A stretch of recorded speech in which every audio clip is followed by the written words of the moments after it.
Dzień dobry moi drodzy, jestem Kamil i witam Was w kolejnym odcinku mojego nowego YouTube'owego projektu Dom za złotówkę. A w tej serii będziecie mogli zobaczyć od podszewki, jak kupuję działkę, jak wybieram projekt budowlany, jak zaczynam realizować wszystkie prace, aż po ostatnie pomalowanie ścian farbą. W dzisiejszym odcinku postaram się Wam opowiedzieć, jak wybieram projekt budowlany, co jest dla mnie ważne, co jest po prostu zbyteczne.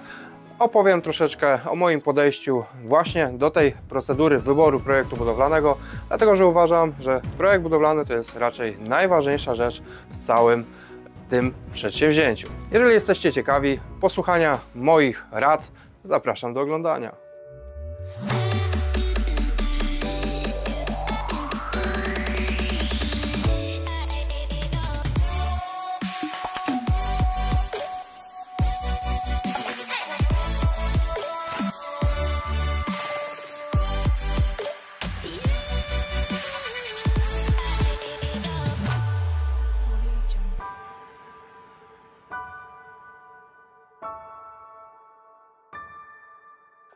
Zastanawiałem się, czy zacząć ten odcinek od przejścia na strony internetowe, porównać kilka projektów i je omówić, czy po prostu troszeczkę podywagować na temat etapu, w którym się znajdujemy. Ponieważ wiele osób pewnie będzie chciało mieć jakieś porównanie i żeby ten materiał też jakiś kompleksowy był, zrobimy pewien światopogląd na temat tego całego procesu wyboru projektu budowlanego. Kiedy pada hasło budujemy się, w pierwszej kolejności oczywiście zastanawiamy się nad sposobem finansowania takiej inwestycji. Gdzie, co, jak, no i przede wszystkim z czego. Większa część osób niestety pójdzie do banku po kredyt. Inni być może dostaną jakieś książeczki oszczędnościowe, mieszkaniowe od swoich rodziców. Jeszcze inni może już mieli jakąś nieruchomość, którą spieniężą i w ten sposób pozyskają środki na budowę. Źródeł jest wiele, wszystko zależy od możliwości danej osoby. Natomiast kiedy już wiemy, że takie pieniążki będziemy na budowę mieli, czy to decyzję kredytową, czy jakąś już gotówkę w ręku, dopada nas niesamowita euforia i zaczynamy pierwszy, najważniejszy taki krok, poszukiwanie działki. Być może też tą działkę mamy, czy to od rodziców, czy właśnie już wcześniej kupioną. Kiedy już ją znajdziemy, wybieramy projekt budowlany. W pierwszej kolejności omówmy sobie, czy stawiamy dom parterowy, czy piętrowy. W ostatnich latach przyjęła się moda, że parterówki piękne, duże parterówki, około 100, 110, 120 metrów, czasem i więcej, jeżeli ktoś tam ma życzenie i możliwości. Chociaż osoby, które zazwyczaj budują więcej, to nie dochodzą do etapu pełnego wykończenia, ponieważ na etapie budowy dochodzi do takiego momentu, że pewne pomieszczenia im do niczego w ogóle nie są potrzebne, nie przeanalizowali to, bo projekt im się właśnie podobał. No i zostają pomieszczenia niewykończone, często nawet już nie starcza pieniążków na zrobienie koloru na elewacji, zostają pokryte szarym klejem, siatka, styropian i tak trwa to następne lata, więc to jeżeli chodzi o gabaryty domów. Oczywiście każdemu życzę, żeby tak sobie przeanalizował swoją budowę, żeby zawsze mu na jej skończenie starczyło. Tak więc wracając do tematu piętrowy czy parterowy. Kiedyś stawiano klocki, tak zwane klocki, piętrusy z podpiwniczeniami, z poddaszami, dlatego że mówiono, iż takie było też przekonanie właśnie starszych ludzi, że tu muszą wychować się moje dzieci, muszą wychować się moje wnuki, potem wnuki wnuków, może dochowam prawnuków i tak dalej. I teoretycznie, kiedy czasy były, można powiedzieć, gorsze, biedniejsze, ciężko było raz, że o materiały budowlane. Kiedyś praktycznie ludzie mieli pieniądze, ale nie mieli materiałów, więc zapisy, wiadomo, jakieś tam kartki, nie kartki, historie, nie będę tego akurat poruszał. Starsza część widowni mojego kanału na pewno wie, o co chodzi. Więc jak już były takie budowy, to zazwyczaj stawiało się proste klocki, kilka pięter, czyli dziadkowie, wnuki, dzieci. I tak to wszystko trwało. Rodzina przede wszystkim była scalona, razem prowadzili gospodarstwo domowe. razem pracowali często i w polu, więc taki dom był super, mega funkcjonalny. Z biegiem czasu, kiedy dostęp do pracy, do karier zawodowych i tak dalej się rozszerzył, wiadomo, że młodzi ludzie, kończąc jakieś tam swoje lata, wchodząc w dorosłość, chcą uciekać. No i zaczął się powtarzać taki trend domów parterowych. Domy parterowe są oczywiście super, jak najbardziej. Natomiast analizując pewne aspekty ich budowy, czy takie parterówki są tańsze od piętrowych? Przyjmijmy, że chcemy wybudować dom o powierzchni 100 metrów. Obliczmy najpierw, ile by kosztowały nas fundamenty na dom parterowy, a ile na dom piętrowy. Załóżmy, że dom 100-metrowy, oczywiście powierzchnia użytkowa, powierzchnia zabudowy pomijmy to, dom 100-metrowy parterowy niech ma fundamenty 10 na 10 metrów. Teraz mamy z opisami. Tak będzie wyglądał dom parterowy. Tak więc 10, 20, 30, 40 powiedzmy metrów bieżących fundamentu. W tym samym czasie dom piętrowy, ponieważ na parterze wystarczy mu 50 metrów i na piętrze też będzie powiedzmy oczywiście 50 metrów, więc dom piętrowy zajmuje już tylko 5 na 10 metrów. Robimy 50 razy 2 na piętro. O co chodzi? Jeżeli mamy małą działkę i chcemy sobie troszeczkę zaoszczędzić więcej miejsca, jak najbardziej dom piętrowy zajmuje oczywiście jego mniej. Dom parterowy trzeba rozłożyć na większej powierzchni. Natomiast jakby to wyglądały koszta? Zobaczcie sobie w domu parterowym. Mamy 40 metrów, 10, 10, 10, 10, 40 metrów bieżących ławy, którą musimy wylać. Musimy zamówić beton, musimy zrobić zbrojenie. Tak więc mamy 40 metrów, oczywiście tam mniej, wyjdzie 38 z kawałkiem, bo te rogi zawijamy, ale przyjmijmy, że 40 metrów zbrojenia musimy zrobić całej ławy, całego fundamentu. Natomiast w domu piętrowym również musimy wykonać tę ławę, musimy wykonać fundament, ale wykonujemy już go połowę mniej.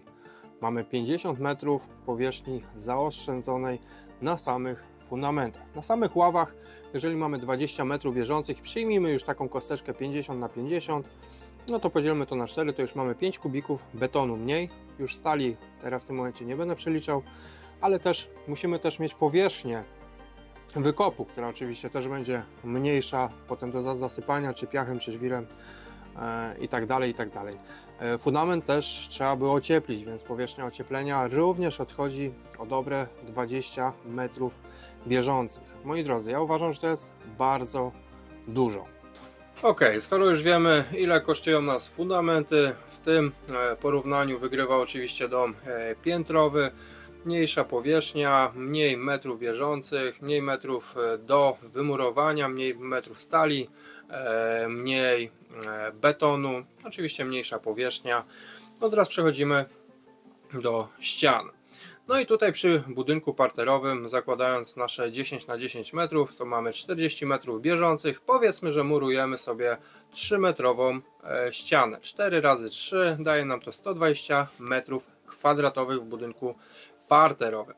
W przypadku budynku piętrowego mamy 10, 20, 30 metrów bieżących razy 3 mamy 90 metrów kwadratowych, ale na jedną kondygnację, ponieważ robimy również pięterko, tak więc 90 razy 2 mamy 180 metrów kwadratowych murów, które musimy zrobić. W parterowym było to 120, w piętrusie jest to już 180, więc 60 metrów więcej, 1/3 metrów kwadratowych więcej. Tutaj w tym przypadku można powiedzieć, że wygrywa parterówka, ponieważ tych metrów idzie mniej. Trzeci aspekt to strop, mianowicie w większości parterówek robi się stropy gęsto żebrowane, teriwy i tak dalej, bądź co bądź strop betonowy. Rzadko się spotyka, żeby były stropy drewniane robione na strychy. Ludzie jednak lubią, wolą wylewać stropy betonowe, czują się jakoś tam z tym pewniej. Tak więc w parterówce robimy strop betonowy. No i tutaj znowu mamy przelicznik 10 na 10, mamy 100 m2 stropu. Pamiętajmy, że w piętrowym mamy połowę mniej tego wszystkiego, więc 5 na 10 mamy tylko 50 m2 stropu. No i przeliczmy średnio 250, 300 przeliczmy, żeby było łatwiej. 30 000 strop, 300 zł za metr kwadratowy oczywiście. 30 000 strop na parterowy, no i oczywiście 15 000 na piętruska. Z tym, że w piętrusie jeszcze nad piętrem kolejnym trzeba byłoby zrobić strop, ale przyznajmy szczerze, nikt już takiego stropu lanego by nie robił. Zostaną puszczone zwykłe belki drewniane, zazwyczaj przykręcona jakaś płyta OSB i gips karton, co nie powinno przekroczyć kwoty powiedzmy tych 10 000 złotych, już tak na zero, więc w tym przypadku w piętrowym budynku myślę, że te stropy wychodzą taniej, ale trzeba doliczyć te 5000 chociaż na zrobienie, przygotowanie schodów na piętro. Tak więc załóżmy, że w parterowym jak i w piętrowym wychodzi to samo, ponieważ w piętrusie musimy jeszcze doliczyć sobie te schody. No i skoro mamy wybudowany już parterowy budynek, mamy wybudowany piętrowy, porównajmy sobie teraz oczywiście powierzchnię dachu. Tak więc przy 100-metrowym budynku plus jakieś okapy powinniśmy liczyć jakieś 110 do 120 metrów kwadratowych więźby. No i oczywiście do tego wiadomo dochodzą membrany, łaty, kontrłaty, blacha, więc no tutaj mamy, policzmy 110, żeby nie rozstrzeliwywać się. 110 metrów kwadratowych mamy powierzchni dachu. Nie będę teraz przeliczał to na pieniążki, ceny są lotne, dzisiaj kosztuje to tyle, jutro tyle. Natomiast w budynku piętrowym nadal mamy tego połowę. Mamy tylko i wyłącznie 50 metrów. Przy dachu dwuspadowym, który możemy sobie ustawić powiedzmy pod przyszłą fotowoltaikę, tej powierzchni będzie nadal 50 metrów, więc moim zdaniem tutaj oczywiście wygrywa piętrusek. Kolejny aspekt, na który ja zwracam uwagę, a jest bardzo, można powiedzieć, drogi, to jakieś balkony, tarasy i inne tam wystające rzeczy, o ile w parterówce jest to bardzo zrozumiałe, natomiast w piętrowym, czy te balkony są tak bardzo potrzebne, skoro już budujemy się na jakiejś działce, w której możemy mieć jakieś roślinki, garaże i tak dalej, często będziemy po prostu po tym podwórku spacerować, czy nam jest tak bardzo w życiu potrzebny balkon, żeby wychodzić na zewnątrz i patrzeć sobie z balkonu, czy okna nie wystarczą? Ja uważam, że balkony są bardzo zbyteczne, więc stając ku piętrowym budynkom nie zwracam uwagi na balkony. Balkony całkowicie likwiduję. Kolejny aspekt, moi drodzy, to okna. Okna. Kiedyś, dawno temu i nieprawda. Jak z prądem było różnie, w ogóle z elektrycznością było różnie, po wojnie i tak dalej, zanim w ogóle ten kraj się odbudował. I może to jest złe porównanie. W ogóle wszędzie na świecie, jak nie było jeszcze elektryczności, potem z czasem może jak ta elektryczność była, ale też szwankowała, bądź po prostu była droga, zawsze się przyjmowało, że powinno być jak najwięcej okien na południe i w ogóle w całym budynku jak najwięcej okien, bo w domu musi być jasno. Oczywiście miało to sens, ale nie dzisiaj. Dzisiaj, moi drodzy, raz, że walczymy z globalnym ociepleniem i duża ilość okien, zwłaszcza dużych, powoduje bardzo szybkie nagrzewanie się wnętrza budynku. Dwa, mamy wspaniałą technologię LEDową, nisko pobierającą prąd, tanią przede wszystkim, bardzo dużo ciekawych iluminacji, świetnych różnych rozwiązań, lamp, lampeczek, inkietów, listew poświetlanych i tak dalej, że można w domu sobie zrobić naprawdę bardzo fajne oświetlenie i przy okazji doświetlić miejsca, których nam tak naprawdę bardziej zależy, z których częściej korzystamy w sposób jakiś taki adekwatny dla swoich zapotrzebowań, że ja uważam, że okien dzisiaj w budynkach powinno być jak najmniej. Ja mam tego bardzo dobre doświadczenie z ostatniego projektu, dom za 53 000, który budowałem. Tam stawiłem okienka chyba 110 na 110 i w całym budynku okien było 3 plus w kotłowni jedno małe. Z czym to się wiąże? Latem mniejsza ilość promieni słonecznych, które wpada nam do budynku, mamy chłodny budynek, a zimą mniej mamy przestrzeni, w których te ciepło nam po prostu ucieka. Ja, szukając projektu budowlanego, nie kierowałem się oknami. Okna eliminuję ile się da. Uważam, że w pomieszczeniach po jednym małym okienku wystarcza, nic dużego, jak najmniej okien. Dodatkowym aspektem jest nasz wspaniały, kochany Zielony Ład, Unia Europejska i inne cuda, które z tego europejskiego wynalazku nam idą. Jak wchodziliśmy do Unii Europejskiej, to może było to wszystko fantastyczne. Dzisiaj Unia to w ogóle skręca w jakimś chorym kierunku. Kiedy my likwidujemy węgiel, Chińczycy nowe kopalnie otwierają, elektrownie. Super, wspaniale, jednak to nas koszta dotykają. Dzisiaj mamy szyby 3-szybowe z jakimiś gazami i tak dalej, i tak dalej. Średnio okno trzeba liczyć 3-4 tysiące sztuka. Tak więc jeżeli tych okien mamy 15 w budynku parterowym, a zazwyczaj tak jest, są jakieś duże tarasy i tak dalej, to w piętrowym, jeżeli nie mamy tych balkonów, nie mamy tych tarasów, no tych okien wychodzi stanowczo mniej.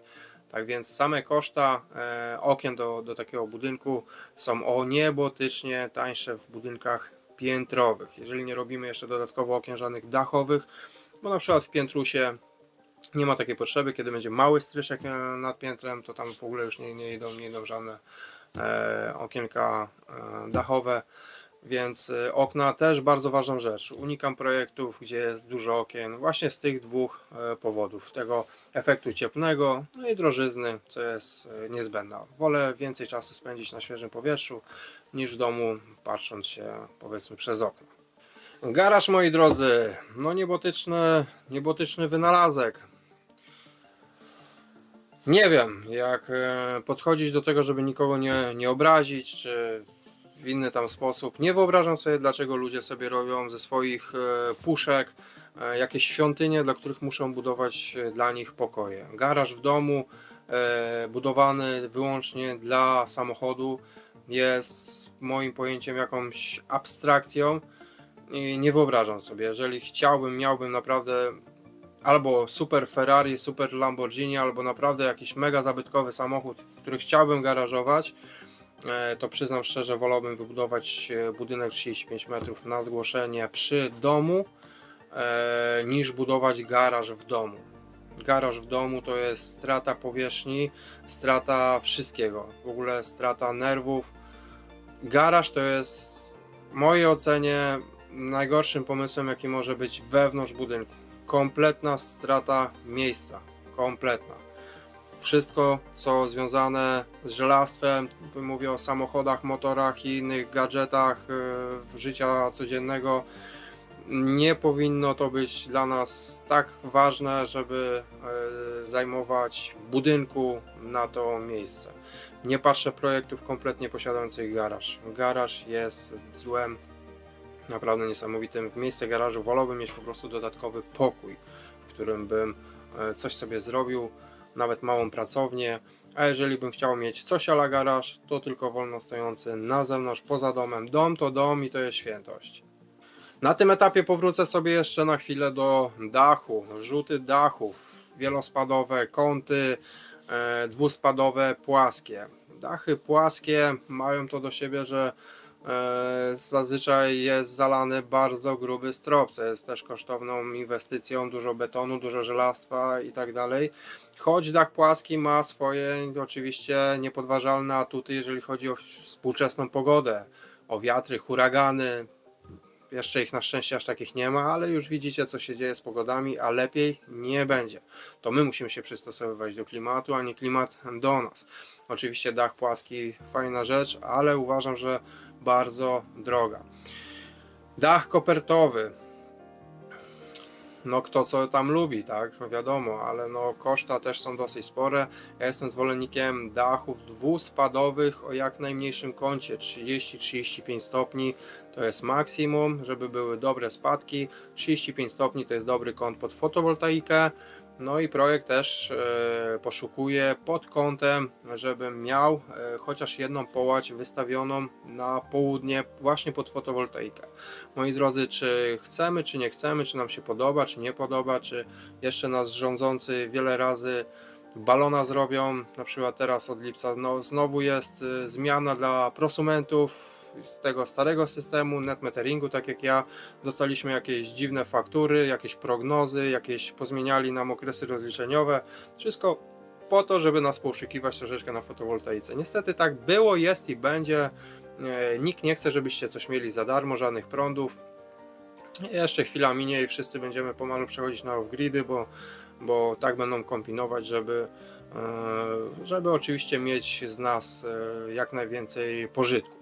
Więc czy tego chcemy, czy nie chcemy, no niestety ekologia nas troszeczkę dociska do ściany. Panele będą już pewnym standardem w naszym życiu, więc musimy też, budując nowe domy, szykować się pod to, że będziemy je po prostu posiadać. Tak więc już stawiając dom, lepszym rozwiązaniem jest, żeby te panele były gdzieś wysoko na dachu i zapomnieć w ogóle o nich, niż oczywiście marnować sobie miejsce na gruncie. Chyba że też przewidujemy kolejne budynki, tak jak wcześniej wspomniałem, jakieś dodatkowe garaże, na których będziemy po prostu mogli je sobie usytuować. Ja oczywiście jestem zwolennikiem paneli, na moim kanale widzieliście, jak robiłem instalacje fotowoltaiczne, też je posiadam. Ostatnio troszeczkę mnie właśnie sposób rozliczania z PG denerwuje. W nowym miejscu, w którym będę robił, będę starał się zrobić bank energii, ze 2 magazyny po 15 kW, coś w tym stylu, i będę starał się całkowicie odłączyć od sieci dystrybucyjnej, ale to zobaczycie w kolejnych oczywiście odcinkach. No i tak na koniec podsumowania tych wszystkich różnic, materiał, z jakiego będę budował. Oczywiście możemy stawiać domy drewniane, co oczywiście ma wielu zwolenników, dlatego że to jest czas, nie musimy ludzi zatrudniać i tak dalej. Choć nie jestem ja zwolennikiem drewna w Polsce, zwłaszcza przy współczesnych pogodach. Jednak dla mnie mur to mur, musi być to mur. Naprawdę, zostawmy ten temat. Jeden lubi, drugi nie. Jeden lubi chodzić w kaloszach, drugi w klapkach, więc kto co woli. Natomiast jeżeli mam porównać jakąś cegłę z gazobetonem, z silikatem, ja w tym kierunku nie mam żadnych preferencji, natomiast musimy wiedzieć, że cegłę nie będziemy mieli idealnie równą, tak jak silikat bądź gazobeton, wobec czego będziemy musieli zawsze trochę grubiej wytynkować. No i co? No i to też zwiększy troszeczkę koszta. Natomiast jeżeli uda mi się idealnie wymurować budynek, będę miał wszystkie płaszczyzny, które będę chciał, powiem wam szczerze, w ogóle nawet nie będę musiał tego tynkować, nawet nie będę chciał tynkować. Ostatnio sprawdziłem pewien sposób na twarde ściany, cienkowarstwowe, bez siatek, bez niczego, tylko i wyłącznie przesmarowane, i widzę, że rok czasu to już trwa, zero pęknięć, zero rzeczy, a jeżeli chcę kołki wkręcić coś, to przez ten alatynk jest tak ciężko się przebić. Oczywiście jest to na bazie cementu, ale to wszystko na etapie budowy. Dlatego ja stawiam tutaj na silikat, żeby mieć większą powierzchnię użytkową. Najprawdopodobniej silikat będzie 18.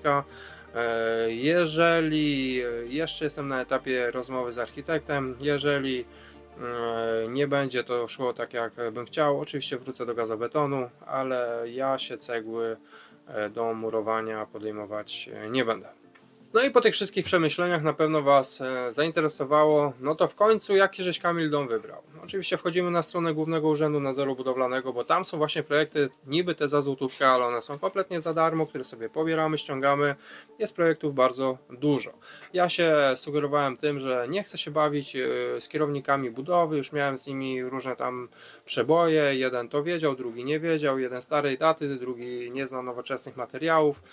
Więcej gadki, tracenia czasu, udowadniania kierownikowi, że się ma jakieś tam racje i tak dalej, niż to wszystko warte. Oczywiście nie mówię, że nie, bo kierownik dla osób, które mają małe doświadczenie w budownictwie, jest bardzo bezpiecznym rozwiązaniem, bezpieczną furtką, zawsze coś podpowie, zawsze coś doradzi, bo po to właśnie on jest. Ale w moim przypadku już nie chcę się bujać z kierownikami, dlatego stawiam dom do 70 metrów, na zgłoszenie bez kierownika. Ja biorę pełną odpowiedzialność za postawienie tego budynku, tak więc potrzebuję projekt do 70 metrów. No i tak jak powiedziałem, stawiam piętrowy, więc ze strony Głównego Urzędu Nadzoru Budowlanego wybrałem sobie, uwaga, projekt Moderna 3, pracowni pana Marcina Kryjaka. Projekt bardzo spełnia wszystkie moje wymagania. Jest to dom piętrowy, powierzchnia zabudowy 70 m2, bardzo mało okien, fajne pomieszczenia. Jest jeden minus, jedno wielkie okno, jak widzicie z tyłu od strony tarasu. Jak wstępnie obliczyłem w kalkulatorze online wyceny okien, jest to okno 3-metrowe. Takie okienko kosztuje 25 000 złotych. Super, u mnie okno, ponieważ okna i drzwi są zmianami nieistotnymi i mogę je zmieniać na etapie budowy, to okno z automatu zostanie skrócone do około 1,20 m, przez co będę miał więcej miejsca w salonie i więcej miejsca w kuchni. Szafki kuchenne sobie troszeczkę rozciągnę. Nie ściągam wam teraz rzutu pomieszczeń, ponieważ w tym momencie ich nie ma. Możecie sobie ściągnąć ten projekt, sobie obejrzeć, jak on wygląda. On mi się bardzo podoba. Ma salon z aneksem kuchennym. Do tej pory w domu, w którym mieszkam, mam tak samo. Jest to rozwiązanie bardzo dobre. Ma łazienkę na parterze z prysznicem. Z prysznica oczywiście zrezygnuję całkowicie, dlatego że ma jeszcze dwie łazienki na górze, ale z tych dwóch łazienek po prostu zrobię jedną wraz z pralnią. Na dole ma również pomieszczenie gospodarcze do wykorzystania i jeden pokoik, czyli jeżeli ktoś by chciał u was na przykład przenocować, zawsze może zrobić to na parterze. Dodatkowo schody na górę i na górze mamy 3 pokoje. Oryginalnie w projekcie jeden z pokoi ma dostęp do własnej łazienki, ale tak jak powiedziałem, tą łazienkę zlikwiduję i zrobię jedną większą. Tak więc tak wygląda mój projekcik, spełnia wszystkie moje kryteria, wymagania, jak wspomniałem, do 70 m2, piętrusek, fajny dach. Wariant pierwszy ma chyba dach płaski, wariant drugi ma dach taki ostry 45 stopni. Ten wariant trzeci jak najbardziej pasuje mi, 35 stopni. Taki jaki chciałem. Bardzo mało okien, jak widzicie na elewacjach tych okienek mam dosłownie kilka. Drzwi wejściowe z małym daszkiem, domek boczny stoi. Dom nie musi się oczywiście nikomu podobać. Jak wspomniałem, dom musi być funkcjonalny. W środku możemy sobie go wykończyć tak jak lubimy, tak jak chcemy. To my mamy się w domu czuć fantastycznie, a nie żeby z zewnątrz ktoś nas podziwiał, jaki wy macie dom. Jeżeli tą drogą będziecie szli, gwarantuję wam, że budowa domu nie pochłonie waszego życia, czyli waszych pieniędzy, których będziecie musieli zarabiać, żeby czy to spłacić kredyt, czy w jakiejś innej formie, jeżeli będziecie się zapożyczać, będziecie musieli oddać. Tanie podejście do budownictwa, rozsądne podejście do budownictwa spowoduje, że zrobicie to bardzo niskim kosztem. Oczywiście ja będę to próbował, mam nadzieję, że będziecie ze mną w całym tym projekcie i zobaczymy, ile to docelowo wszystko nas wyniesie. Tak więc mój projekt to Moderna 3. Moi drodzy, w związku z tym, że ten projekt wybrałem, jednocześnie przystąpiłem, ponieważ zrobiłem to już wcześniej, zanim nagrywałem ten filmik w dniu dzisiejszym, wystąpiłem o warunki zabudowy, a jednocześnie udałem się do geodety, żeby zamówić mapkę do celów projektowych, dlatego że mimo, że robimy to bez kierownika, bez pozwolenia na budowę i tak dalej, musimy do zgłoszenia mieć adaptację każdego projektu do waszej działki, którą macie, więc zamówiłem jednocześnie mapkę do celów projektowych oraz zaniosłem dokumenty o wydanie warunków zabudowy. I teraz w tym odcinku mogę już podliczyć, że mapka do celów projektowych będzie mi kosztowała 900 zł i adaptacja projektu będzie mi kosztowała 1500 zł. Tak więc to jest kolejny koszt, który ponoszę na tym etapie. Moi drodzy, Moderna 3, możecie sobie wejść na stronę Głównego Urzędu Nadzoru Budowlanego, przejrzeć projekt, napiszcie w komentarzach, jak wy go widzicie, czy wam się podoba, czy spełnia wasze wymagania, czy podzielacie w ogóle moje stanowisko, jeżeli chodzi o projekt, dobór projektu. Czy macie jeszcze jakieś sugestie? Z miłą chęcią poczytam wasze komentarze. Piszcie śmiało, kochani, miłego wieczoru, miłej soboty, miłego weekendu. No i co? I do zobaczenia w kolejnym odcinku. Trzymajcie się ciepło. Cześć!